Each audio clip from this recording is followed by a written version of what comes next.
Good morning friends. তো কলা পাতা নিয়ে বসে গেছি। তো আজকে একটা রেসিপি দেখাবো তোমাদেরকে। তো চলো, কলা পাতাগুলো কেটে নিয়েছি, এই যে এরকমভাবে পিস পিস করে কেটে নিয়েছি। এরপরে রেসিপিটা দেখাবো। আজকে কী রেসিপি হচ্ছে বলেই দিচ্ছি। আজকে করব তোমার ভেটকি মাছের পাতুরি, ঠিক আছে? তো চলো দেখতে থাকো তাহলে। এই কলা পাতাগুলো কেটে নিয়েছি, এগুলোকে ভালো করে পরিষ্কার করবো। পরিষ্কার করে নেক্সট প্রসিডিওরটা দেখাচ্ছি, চলো। এইখানে দেখো বসে গেছি আমি। এখানে নারকেলটা কুড়ে নিই, দেন নারকেলটা দিয়ে দেখাচ্ছি কি করব আমি। নারকেলটা অ্যাকচুয়ালি এমনভাবে কাটা হয়েছিল যে করতে একটু অসুবিধাই হচ্ছিল, তো তাও নারকেলটা পুরোটাই কুড়ে নিয়েছি।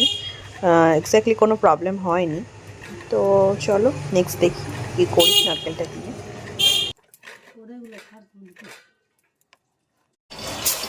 কলা পাতাগুলোকে এমনি করে তাওয়াতে জাস্ট ছেঁকে নিচ্ছি, তাহলে একটু নরম হয়ে যাবে। এটা একটা করে রাখলাম।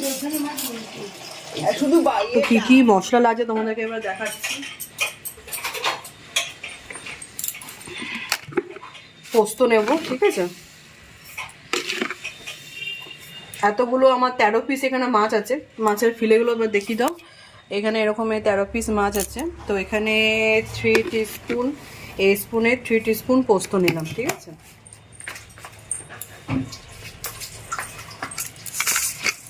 সর্ষে এখানে এই ছোট টিস্পুনে 3 চামচ নিলাম সর্ষে, ঠিক আছে? কালো সর্ষে। আর সাদা সর্ষে নেব এই ছোট টিস্পুনে 4 থেকে 5।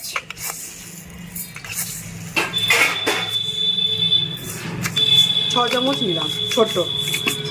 এবার এগুলোকে ভালো করে, আর একটু মনে হচ্ছে লাগবে, 6, 7, 8 ছোট চামচের 8 চামচ দিলাম। এবার এটাকে ভালো করে ভুনে নেবো। এদিকে নিয়ে এসো।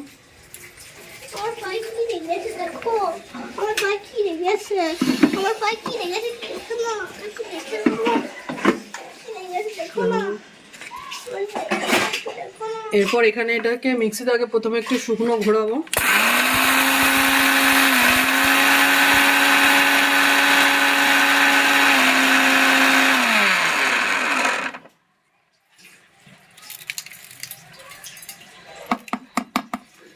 শুকনো, এই যে প্রথমে আগে একটু এরকম শুকনো ঘুরিয়ে নিলাম। এরপর এটা একটা ফাইন পেস্ট বানিয়ে নেব। এটার মধ্যে এবারে এই নারকেল কুচি দিয়ে দিচ্ছি, ঠিক আছে? এখানে 4টে লঙ্কা দিচ্ছি, কাঁচা লঙ্কা। এখানে ক চামচ দিলাম? 4 চামচ। এখানে এই টিস্পুনের 4 চামচ থেকে 5 চামচ নারকেল কোড়া দিয়ে দিলাম। ব্যাস, এবার এটাকে জল দিয়ে ভালো করে একটা পেস্টের মধ্যে আমি 2 চামচ নুন দিলাম, হাফ চামচ এখানে কাশ্মীরি মির্চ দিলাম, হাফ চামচ হলুদ দিলাম, আর এখানে চিনি দেবো, ঠিক আছে? স্বাদ মতো চিনি।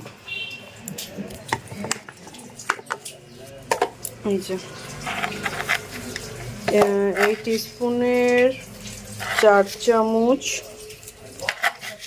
চামচ দেবো না আর দেবো? বেশি লাগবে মিষ্টি। 4 চামচ দিলাম, ঠিক আছে? এরপরে সর্ষের তেলটা, এটা আগে মাখিয়ে নেব, তারপর সর্ষের তেলটা উপরে দেবো। তোমাদের যতটুকু জল যদি দিতে হয় তো এটার মধ্যেই দিয়ে একসাথে মাখিয়ে নেবে। তারপরে মাছটার মধ্যে দিয়ে কিছুক্ষণ ম্যারিনেট করব, তারপরে ভাপাটা করব, ঠিক আছে? এই যে কি সুন্দর কালার হলো। এরপরে এইটা মাছের মধ্যে দিয়ে ম্যারিনেট করব 10 মিনিট। 10 মিনিট ম্যারিনেট করার পর আস্তে আস্তে ভাপাটা স্টার্ট করব। তো চলো নেক্সট প্রসিডিওরগুলো দেখা যাচ্ছে। এইগুলোতে তোমার সব কিছু ম্যারিনেট করে এটা 10 মিনিট রেখে দেবো ম্যারিনেট করতে। এখানে কাঁচা লঙ্কাগুলো কেটে রেখেছি, এগুলো এবার ছিঁড়ে ছিঁড়ে প্রত্যেকটার সাথে দেবো। এগুলো তোমার তাওয়াতে সেঁকে নিচ্ছি, প্রথমেই দেখালাম। এগুলো আস্তে আস্তে এবারে বাঁধবো, বেঁধে এই ফ্রাইং প্যানের মধ্যে আস্তে আস্তে ভাপে করবো। এক একটা তোমার করতে দেখি কটা করে এখানে আটে, তো এক একটা সেটে তোমার 20 মিনিট করে লাগবে। এপিট ওপিট 10 মিনিট করে করলেই তোমার ভাপাটা রেডি হয়ে যাবে। চলো দেখাচ্ছি। ম্যারিনেট হয়ে গেছে, তো এবার আমি এগুলোকে কলা পাতায় আস্তে আস্তে র্যাপ করবো। অ্যাকচুয়ালি আমি একা শ্যুট করছি, তো আমি আগে র্যাপ করে নিই, দেন তোমাদেরকে দেখাচ্ছি, ঠিক আছে?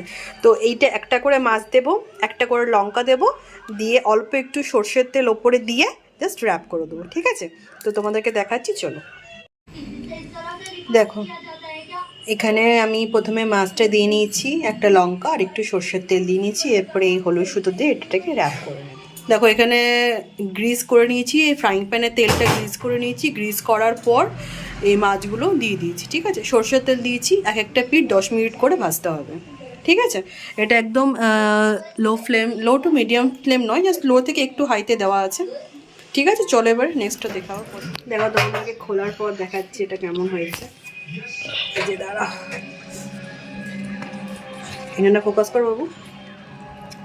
এই যে মাছটা দেখো খুব সুন্দর, দেখো খুব সুন্দর সিদ্ধ হয়ে গেছে। চলো, তো কেমন লাগলো আমরা ভেটকি মাছের পাতুরি জানিও। তো ভালো লাগলে please do like subscribe my channel the Poush Parbon, আমি প্যাড অ্যাজ ওয়েল। চলো টাটা, গুড নাইট।